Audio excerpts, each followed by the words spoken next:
Yes, hello students. Previous lecture में हमने क्या डिस्कस किया था, पोली एक्सक्लूजन प्रिंसिपल। और लास्ट अब एक बचा हुआ है हंट्स मैक्सिमम मल्टीप्लिसिटी रूल। ठीक है, ये भी हम लिख लेते हैं। ये क्या रूल क्या है, इसके बारे में क्या इन्फॉर्मेशन है वो हम पहले डेफिनेशन लिख लेते हैं कि क्या बता रहा है। It provide which type of information and then इसकी डेफिनेशन, और फिर इससे रिलेटेड कुछ एडिशनल पॉइंट्स हैं। तो ठीक है, तो ये hunts rule deals with the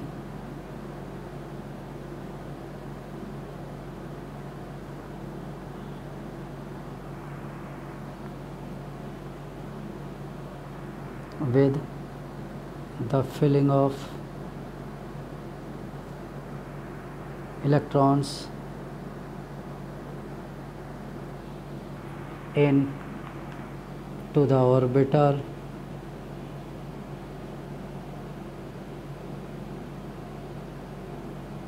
of a particular या belonging to the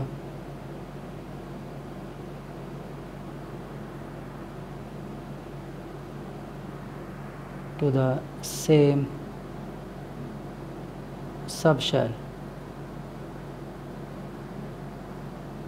ठीक है, एक ही सब शेल के जब ऑर्बिटल्स होंगे उनमें इलेक्ट्रॉन कैसे फिलअप होगा, ठीक है, उसके लिए है। ठीक, और मैं लैंग्वेज भी लिख देता हूँ। दीज ऑर्बिटल्स, वैसे ये पहले लिखा हुआ है,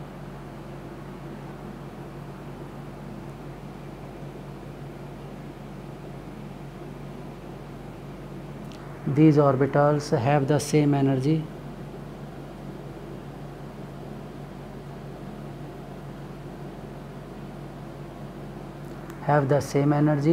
and are called as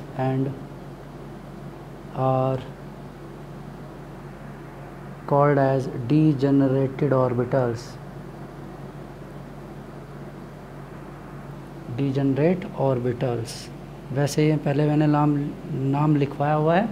ठीक है, डिजनरेट ऑर्बिटल्स, पर फिर भी लैंग्वेज की फॉर्म में भी हमने लिख दिया है कि क्या है क्या नहीं है। ठीक है, और एग्जाम्पल,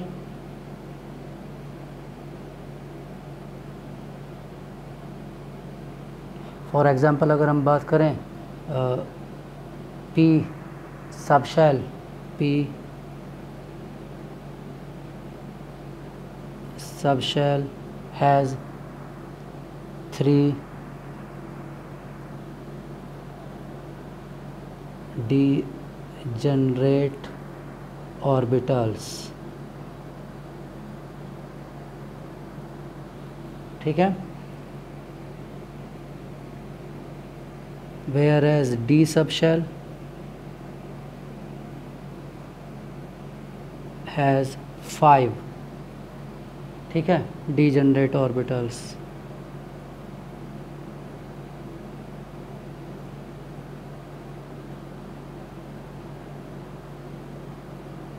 ठीक, इस तरह से तो ये डिजेनरेट ऑर्बिटल्स होते हैं।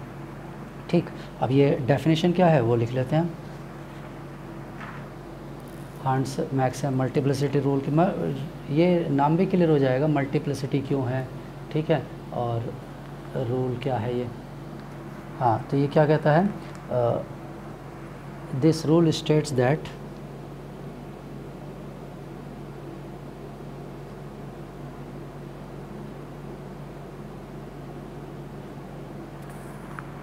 the pairing of electrons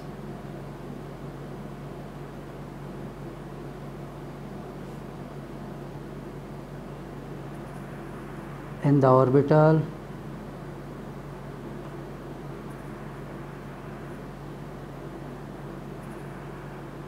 of a particular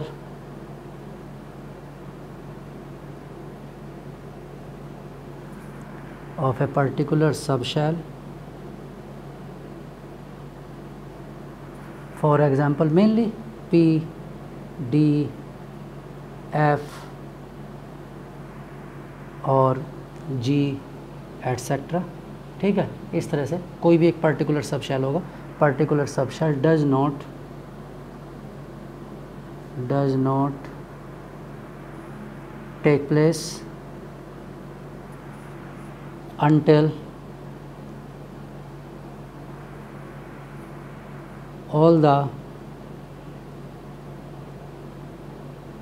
until all the orbitals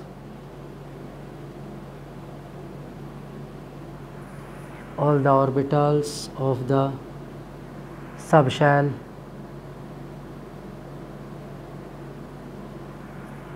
are singly filled। ठीक है, तो लैंग्वेज क्या, this rule state that the pairing of electron in the orbitals of a particular subshell does not take place, pairing नहीं होगी, does not take place until all the orbitals of the subshell are single filled, जब तक कि वो सारे orbital singly field नहीं होते, pairing नहीं होगी। ठीक है, और एक आगे भी एडिशनल है, मोरओवर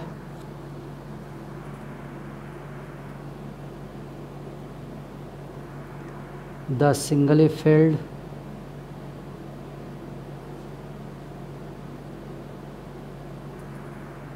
occupied, सिंगली ऑक्यूपाइड या फिल्ड जो भी लिखना चाहो, ठीक है, ऑक्यूपाइड वर्ड भी लिख सकते हो, सिंगली फिल्ड वर्ड भी लिख सकते हो। Occupied orbitals must have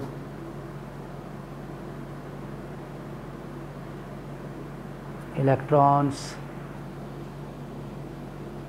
with parallel spin।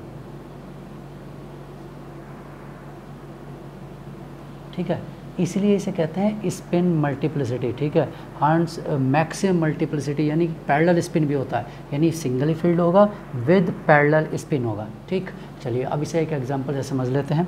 ठीक, जैसे हमने नाइट्रोजन लिखा है, nitrogen atomic number 7, atomic number 7 है, इसका कॉन्फ़िगरेशन क्या होगा, 1s2 2s2 एंड 2p3।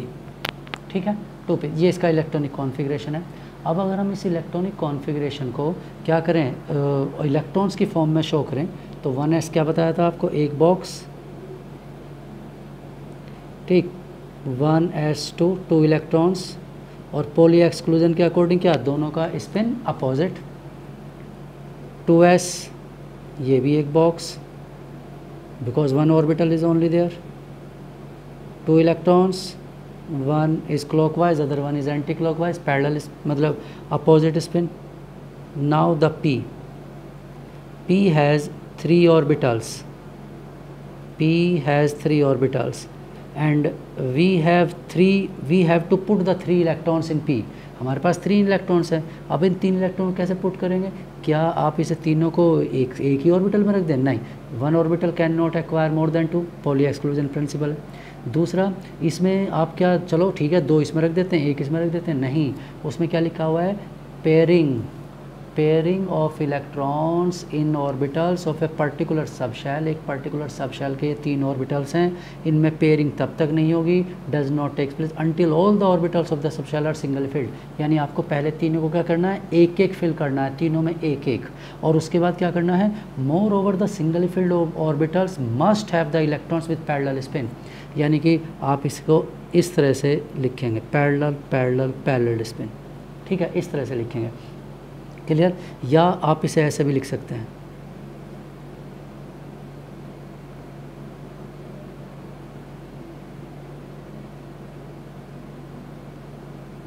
आप इस तरह से भी लिख सकते हैं, हाफ हेडेड एरो बनाओ या फुल हेडेड एरो बनाओ, उससे कोई प्रॉब्लम नहीं है। ठीक है, तो मैं लिख देता हूँ, और आप इसे ऐसे भी लिख सकते हैं। कहीं आपको कन्फ्यूज़न हो जाए कि सर हम हाफ हेडेड एरो लिख रहे हैं, क्वेश्चन में तो फुल हेडेड एरो है, इससे कोई इफेक्ट नहीं पड़ता, आप इसे ऐसे लिखो। ठीक है, या इसे इन्वर्टेड फॉर्म में लिखो, कोई भी दिक्कत नहीं है, लेकिन आप इस तरह से नहीं लिख सकते। अगर आपने इसे ऐसे लिख दिया,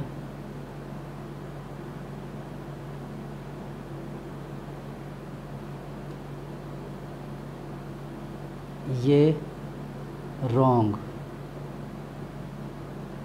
ये गलत है, ये करेक्ट नहीं है। ठीक है, इस तरह से लिखना गलत है, इम्प्रॉपर तरीका है ये। ठीक है, एक खाली है और 2, यानी पेयरिंग तब तक नहीं कराओगे जब तक आप फिलअप नहीं कर लेते। ठीक है, पेयरिंग वही लैंग्वेज लिखा है, पेयरिंग तब तक नहीं होगी जब तक सारे equal energy orbital singly field नहीं हो जाते।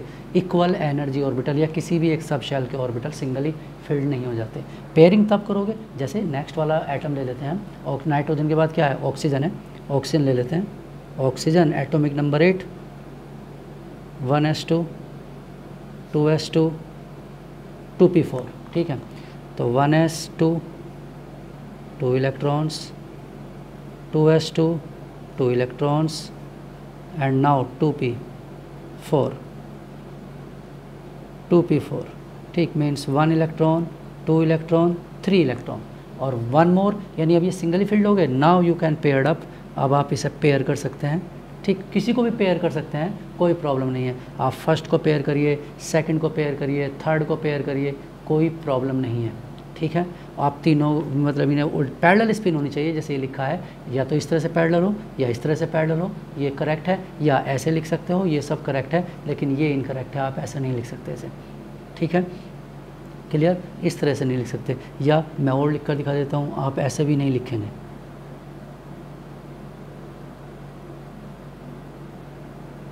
कि आपने 2 तो लिख दिए और 1 ऐसा लिख दिया, अपोजिट, ये भी क्या है, रॉन्ग,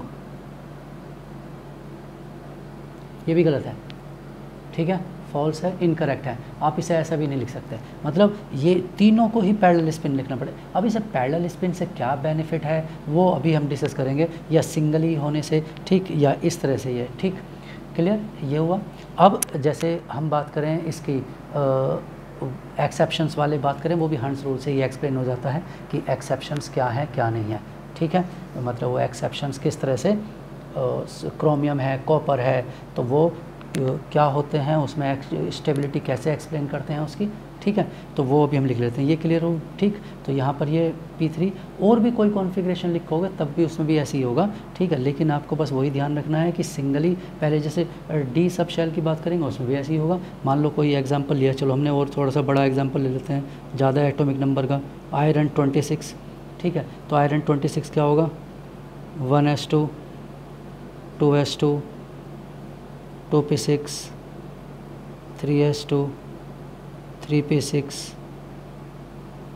4s2, कितने इलेक्ट्रॉन हो गए, 10 12 14 20 26, 6 इलेक्ट्रॉन्स, ठीक है। तो अब इसमें ये सब तो क्लियर है कि किसमें क्या होगा। डी को अगर हम फिल करते हैं, ठीक है, 3D को अगर मैं फिल करता हूँ तो मैं केवल डी का बना रहा हूँ। डी में we have 5 orbitals, 1 2 3 1 2 3 4 5, we have 5 orbitals. Now first electron singly filled with parallel spin, electron singly filled with parallel spin, 5 electrons. Now the sixth one electron can occupied any one of these. तो हमारा priority पहले वाले को ही होता है, मतलब left वाले को, ठीक है। प्रायोरिटी ऐसा कुछ नहीं है रूल, आप इसे भी लिख सकते हैं, आप इसमें भी लिख सकते हैं, किसी को भी आउट ऑफ दीज 5 किसी को भी पेयर कर सकते हैं, कोई प्रॉब्लम नहीं है, ठीक है। इनमें से कोई भी पेयर्ड अप हो सकता है। अब अगर उसकी पहले तो ये तो हो गया, इसके लिए प्रायोरिटी क्या होगी बता दिया मैंने, क्या कहा, रूल नहीं है ऐसा कुछ, आप किसी को भी पेयर्ड कर सकते हैं। प्रायोरिटी लेकिन हम लेफ़्ट साइड से ही लिखते हैं पहले हम, और इसमें भी ये दोनों करेक्ट हैं, जैसे ये अपवर्ड डायरेक्शन डाउनवर्ड डायरेक्शन दोनों ही पैरेलल लिखते हैं, लेकिन प्रायोरिटी अपवर्ड की रहती है। ज़्यादा बुक्स में ज़्यादा क्वेश्चंस में यही लिखा मिलेगा, ठीक है। लेकिन ये लिखा है तो ये गलत नहीं है, it is correct, it is also correct, ये भी करेक्ट है, गलत नहीं है। लेकिन मैंने कहा ना प्रायोरिटी अपवर्ड डायरेक्शन में लिखा जाता है, प्रायोरिटी होता है ये, मतलब ह्यूमन टेंडेंसी है कि अपवर्ड डायरेक्शन को ही प्रेफर करते हैं, ठीक है, पॉजिटिव को या अपवर्ड डायरेक्शन को। और ऐसे ये भी है, तो लेफ़्ट से हम लिखना स्टार्ट कर रहे हैं तो सिर्फ लेफ़्ट वाले को ही पहले पेयर्ड किया, ऐसा कुछ नहीं है कि आप सेकंड वाले को नहीं कर सकते, आप सेकंड को कर दो, फर्स्ट को छोड़ दो, लास्ट वाले को कर दो, इसमें कोई दिक्कत नहीं है। लेकिन ह्यूमन टेंडेंसी है, लेफ़्ट साइड से स्टार्ट किया तो इसी से फिलअप करना स्टार्ट किया, ठीक है। लेफ़्ट से लिखना स्टार्ट करते हैं, ऐसे ही इसमें भी करते हैं फिलअप भी, ठीक, उससे कोई प्रॉब्लम नहीं है। और ये इन्वर्टेड वो भी रिवर्स भी बना सकते हैं आप इसे, ऐसा कुछ नहीं है, सबको बस पैरेलल स्पिन होना चाहिए। तो ये 6 इलेक्ट्रॉन्स को आप इस तरह से इसमें फिल करेंगे ऑर्बिटल्स में, या जितने भी इलेक्ट्रॉन्स होंगे 7 होंगे 8 होंगे, ठीक। तो ये अच्छा, और इनमें से अब कौन सा होगा, ये पेयर्ड वाला कौन सा होगा। जैसे आपसे कोई इस तरह से क्वेश्चन नहीं पूछे जाते, पर बट इन रेयर केस आपसे पूछ लिया कि D we have 5D orbitals, D X Y D X Z, we have 5D orbitals, D X Y, D X Z, D Y Z, D X square dash Y square या X square minus Y square, और D Z square. X square dash Y square है, ठीक है, and D Z square, ये 5 है। तो out of these 5 इनमें से कौन पेयर्ड है? ये वैसे तो ऐसा क्वेश्चन वैलिड नहीं है क्योंकि ये कोई भी हो सकता है, any one out of these, क्योंकि सभी इक्वल एनर्जी के हैं, कोई भी पेयर्ड हो सकता है पहले। लेकिन अगर प्रायोरिटी की बात करें तो पहली प्रायोरिटी डी जेड स्क्वायर की होती है, ठीक है, पहली प्रायोरिटी किसकी होती है? D Z square. अगर आपसे पूछा जाए कि इनमें से कौन सा है तो डी जेड स्क्वायर है, ठीक है, पहली प्रायोरिटी में इसे रखा जाता है। उसके बाद ये होते हैं जिनमें जेड है, यानी जेड एक्सेस या उसके क्लोज वालों को प्रायोरिटी पर रखा जाता है। अगर कहीं पर कोई क्वेश्चन है तो पहला वही होगा। 0 इसके लिए लिखा जाता है, ठीक है, 0 के पास वाली वैल्यूज़ इनके लिए होंगी मैग्नेटिक क्वांटम नंबर में, और इलेक्ट्रॉन पहले अगर फिल करेंगे तो इसमें करेंगे, उसके बाद इनमें, और उसके बाद इसमें पेयर्ड अगर करेंगे। मतलब ऐसा मैं फिर कह रहा हूँ रूल नहीं है, this such type of rule is not exist, ऐसा कोई रूल एग्जिस्ट नहीं करता है। बट अगर क्वेश्चन कोई पूछता है तो प्रायोरिटी ज़रूर होती है कि हम किसे प्रायोरिटी में रखते हैं, तो प्रायोरिटी हमारी इसकी होती है, ठीक। कभी रेयर केस अगर कोई क्वेश्चन है तो, वैसे ऐसा क्वेश्चन नहीं होगा। चलिए, अब ये हुआ फिलअप का। अब हम बात करते हैं कि ये पैरेलल स्पिन से क्या बेनिफिट है, ठीक है, या एक्सेप्शंस क्यों होते हैं। तो एक्सेप्शंस के लिए क्या होता है, 2 रीज़न होते हैं, या पैरेलल के लिए 2 रीज़न होते हैं। एक तो होता है क्या, सिमेट्री, ठीक है, सिमेट्री, और दूसरा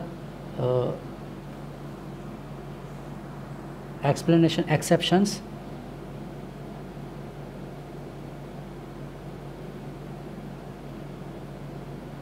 explanation of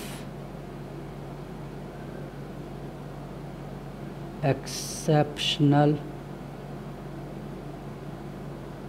electronic configurations and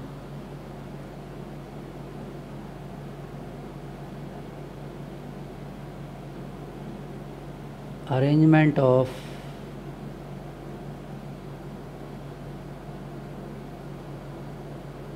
parallel spin electrons. तो ये पैरेलल स्पिन इलेक्ट्रॉन या एक्सेप्शंस ऐसा क्यों होता है कि पैरेलल में ही रखें, अगर अपोजिट होंगे तो क्या प्रॉब्लम है, ठीक है, इलेक्ट्रॉन ही तो है, जैसा मन करे वैसा रहे वो, ठीक है। सभी का मैग्नेटिक फील्ड एक जैसा क्यों रखना है, क्लॉकवाइज है तो सबको क्लॉकवाइज, एंटी क्लॉकवाइज है तो सबको एंटी क्लॉकवाइज, ऐसा क्यों रखना है, ठीक है। और एक्सेप्शन क्यों होते हैं, ठीक है, इसमें ही आता है फुल फील्ड और हाफ फील्ड सब शेल भी आता है ये एक्सेप्शनल इलेक्ट्रॉनिक। तो हम एक एग्जांपल सेलेक्ट कर लेते हैं, जैसे हमने क्या लिखा, क्रोमियम, पहले भी लिखा हुआ हमने क्रोमियम का एटॉमिक नंबर 24, ठीक। तो इसका कॉन्फ़िगरेशन क्या होना चाहिए, आपको बताया था इसका configuration 1s2 2s2 2p6 3s2 3p6, और यहाँ होना चाहिए 4s2 और यहाँ होना चाहिए 3d4।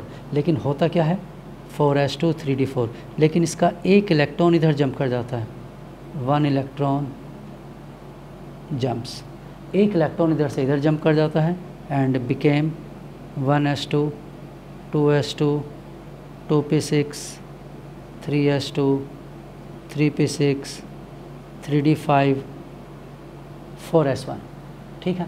तो ये इधर से इधर जंप कर जाता है, and now it is correct, actual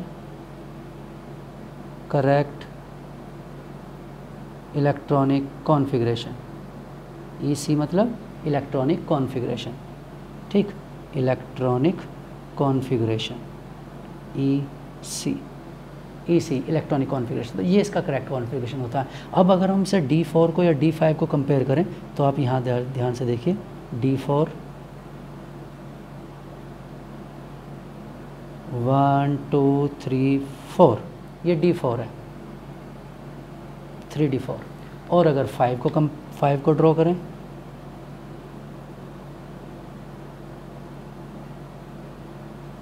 one two three four 5, ये 5 है, ठीक है। तो अब इसमें ऐसा क्यों हुआ, why the chromium does not obey the chromium और एनी अदर जो भी हमने लिखे थे 21 एलिमेंट्स लिखे थे, वो हाव को फॉलो क्यों नहीं कर रहे हैं, उसमें एक्सेप्शंस क्यों हैं। तो उसे एक्सेप्शंस को एक्सप्लेन करने के लिए बुक्स में क्या लिखा होता है, 2 वर्ड लिखे होते हैं, ड्यू टू फर्स्ट सिमेट्री, ठीक, एंड सेकंड एक्सचेंज एनर्जी। ठीक है, 2 वर्ड लिखे होते हैं। ये सिमेट्री का मतलब क्या है, अब आप यहाँ देखिए ध्यान से, ये 5 में से 4 हैं इलेक्ट्रॉन और 1 खाली है, तो it is asymmetric.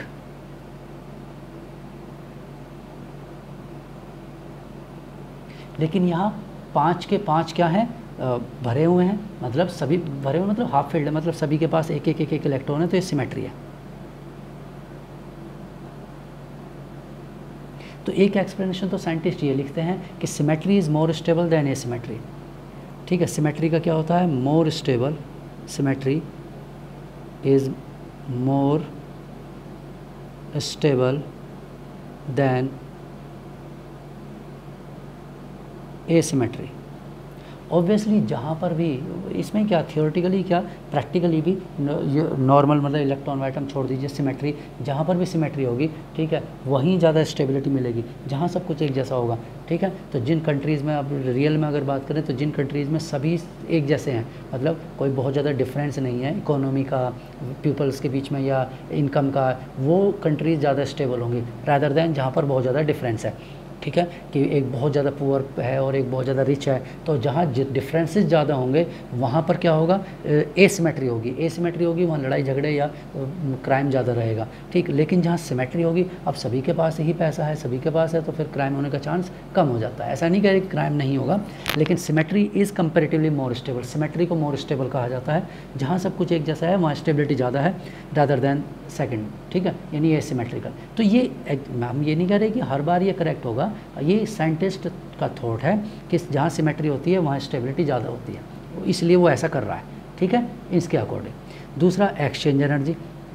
Exchange energy क्या होती है, एक्सचेंज एनर्जी मैं ड्रॉ करके दिखा देता हूँ किस तरह, मतलब ये एक्सचेंज पर डिपेंड कर, exchange energy depends on number of exchanges between electrons. ठीक है, ये मैं अभी पूरा डिटेल में हम लैंग्वेज लिखेंगे तब आपको क्लियर हो जाए, अभी तो मैं शॉर्ट में आपको समझा रहा हूँ। तो हम ये जैसे एसिमेट्रिक वाले की बात कर रहे हैं, तो एसिमेट्रिक वाले के एक्सचेंजेस देखते हैं कितने होंगे।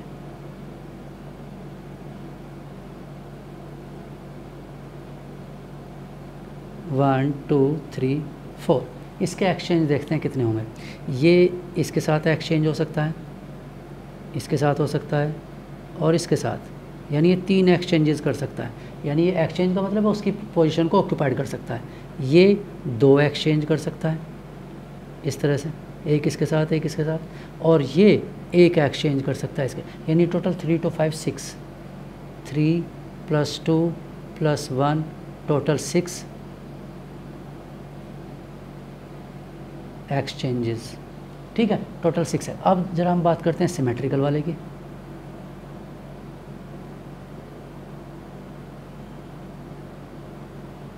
वन, 2, 3, 4, 5।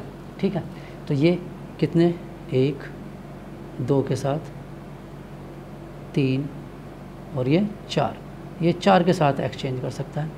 ये 1, 2 और 3 के साथ एक्सचेंज कर सकता है। ठीक है, नेक्स्ट वन, ये 1 और 2 के साथ एक्सचेंज कर सकता है। ठीक, और ये 1 के साथ एक्सचेंज कर सकता है। ठीक, यानी बाकी के साथ तो कर चुका है, अभी जो बचा हुआ था। तो 4, 3, 2, इसके एक्सचेंजेस कितने होंगे, 4, 3, 2, 1, 7, 2, 9 और 1, 10, टोटल 10 एक्सचेंजेस। तो इसके मोर एक्सचेंजेस हैं, इट हैज़ मोर एक्सचेंजेस, तो जिसके ज़्यादा एक्सचेंज होते हैं उसमें ज़्यादा एक्सचेंज एनर्जी रिलीज़ होती है। और एनर्जी रिलीज़ होने का मतलब है सिस्टम हैज़ लेस एनर्जी, और लेस एनर्जी जिसके पास होगी इट हैज़ मोर स्टेबिलिटी। तो more exchanges means more loss of energy release हो जाएगी। एनर्जी रिलीज़ होने का मीनिंग क्या है कि उसमें सिस्टम के पास लेस एनर्जी होगी, सिस्टम हैज़ लेस एनर्जी, और less energy system are more stable. तो ये सिंपल तरीका है इसे समझने का, ठीक है। अब साइंटिस्ट ने इसे थोड़ा सा कॉम्प्लिकेटेड तरीके से समझाया, ठीक है। हमने तो ये सिंपल ही लिख लिया है कि सिमेट्री क्या है या एक्सचेंज एनर्जी क्या है, ठीक है। इसी से ये हाफ फील्ड या फुल फील्ड बनता है। इसे हाफ फील्ड सब शेल कहते हैं। 5 मतलब सारा पूरे 10 में से 5 आ चुके हैं, यानी आधा आ चुका है, तो ये कहते हैं हाफ फील्ड। तो half filled has higher stability, half filled में थोड़ी ज़्यादा स्टेबिलिटी होती है, ठीक है। तो अब हम इसे ज़रा थोड़ा सा लैंग्वेज की फॉर्म में लिख लेते हैं कि क्या लैंग्वेज है इसका, साइंटिस्ट क्या सोच रहे हैं क्या नहीं, ठीक है। उसे थोड़ा सा लैंग्वेज की फॉर्म में लिख लेते हैं। वैसे तो हमने समझ लिया है वो क्या है क्या नहीं है, ठीक है। हंस रूल के बारे में ये the chemist frequently uses a concept known as multiplicity। ये सब हम किसके लिए लिख रहे हैं? ये हम लिख रहे हैं हाफ फील्ड के लिए, फुल फील्ड के लिए क्यों ज़्यादा स्टेबल है या एक्सेप्शन क्यों हुआ है, ठीक है। उन सब को एक्सप्लेन करती है चीज़ें जो मैंने वहाँ पर लिखा है, ठीक है। लैंग्वेज जो लिखा है known as multiplicity, originally derived from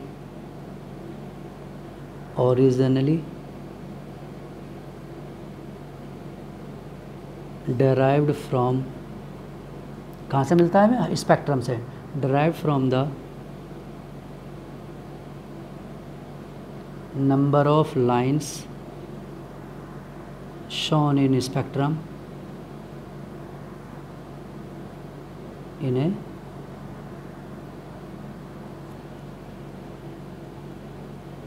spectrum, ठीक है। किसी भी स्पेक्ट्रम में कितनी लाइन बन रही हैं उसी से ये डिराइव्ड होता है फॉर्मूला, ठीक है। कौन सा फॉर्मूला? यही किसका? मल्टीप्लिसिटी वाला फॉर्मूला डिराइव्ड होता है, ठीक है। और है क्या ये? It is related with the number, it is related to the formula, to the number, मतलब एक फॉर्मूला है, number of unpaired electrons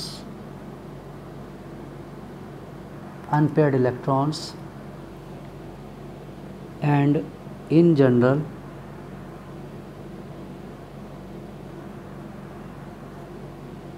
is given by the expression A equal to 2s plus 1, ठीक है। A equal to, A क्या है? Multiplicity, spin multiplicity. A is known as spin multiplicity, ठीक है। Equal to 2s plus 1 spin multiplicity, ठीक है। तो ये हंस के नाम में लिखा हुआ है, तो आप चाहे तो हंस रूल भी कह सकते हैं, मतलब उसी से रिलेटेड है, क्योंकि हंस rule of maximum multiplicity word लिखा है, तो ये स्पिन मल्टीप्लिसिटी है 2s plus 1 इस फॉर्मूले से। लेकिन इसमें क्या है, एक कंडीशन है, वो ध्यान रखना है, ठीक। वैसे बुक्स में इस कंडीशन को फॉलो नहीं करते हैं, मैं आपको लिखवा रहा हूँ। Ignore the closed subshell. इस फॉर्मूले में क्लोज्ड सबशेल का कोई रोल नहीं होता है। क्लोज्ड सबशेल लाइक 1s2, ठीक है, लाइक 2s2, 2 पे 6, 3d 10,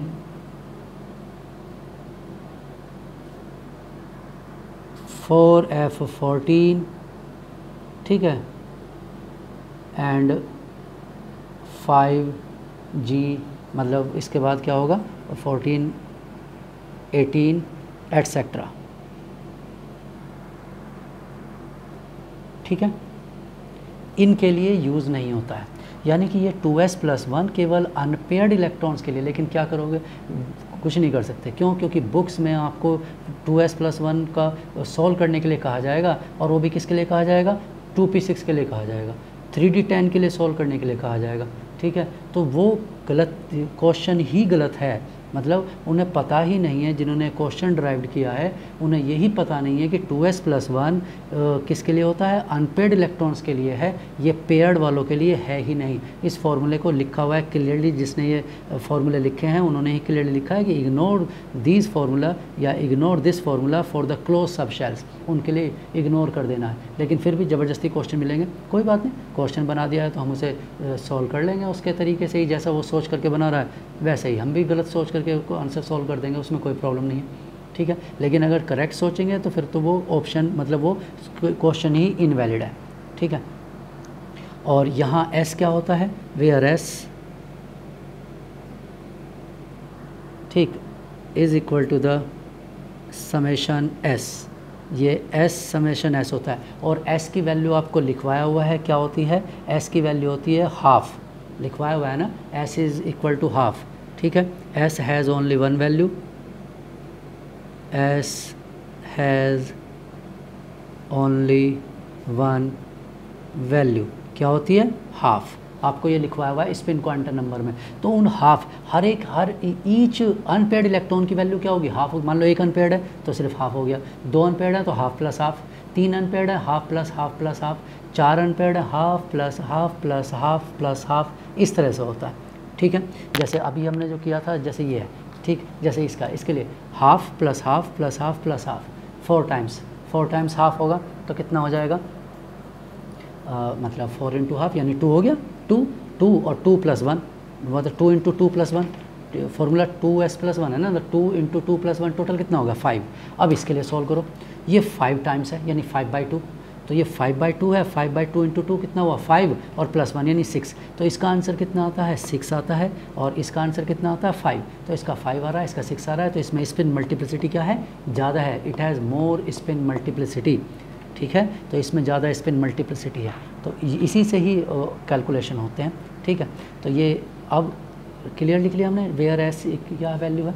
इसलिए पेयर्ड वालों में काम ही नहीं करेगा, क्योंकि पेयर्ड वालों में अलग अलग क्लॉकवाइज वालों के अलग आंसर आएंगे, एंटी क्लॉकवाइज वालों के अलग आंसर आएंगे।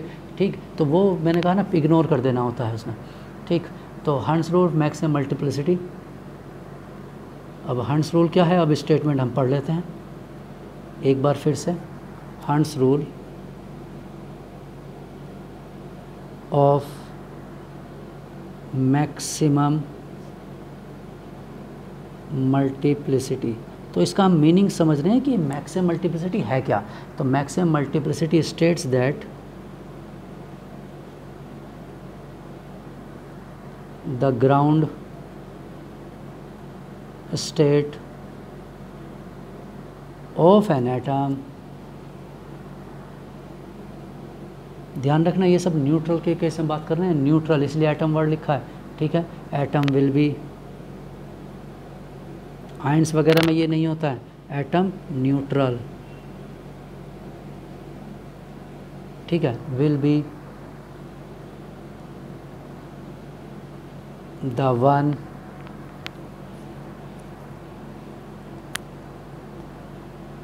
having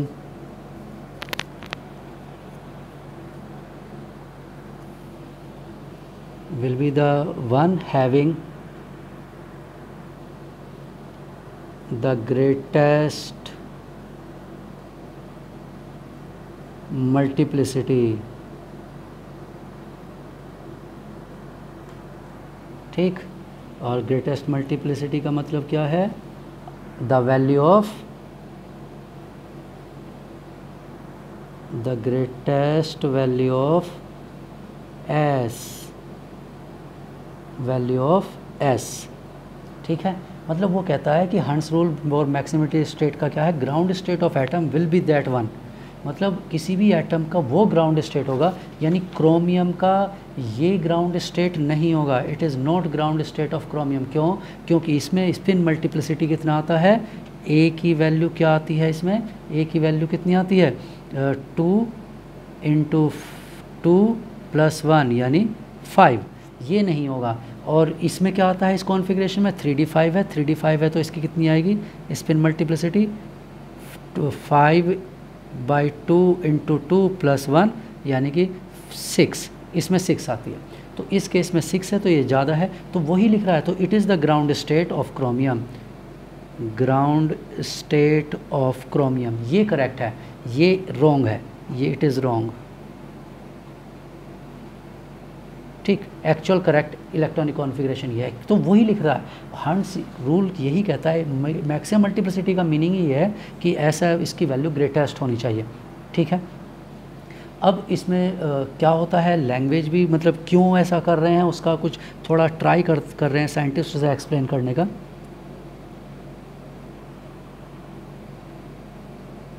sorry, traditionally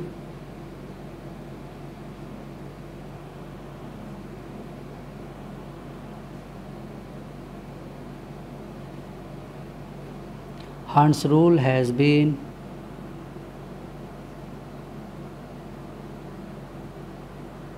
explained by, अब इसे एक्सप्लेन कैसे करते हैं, by assuming that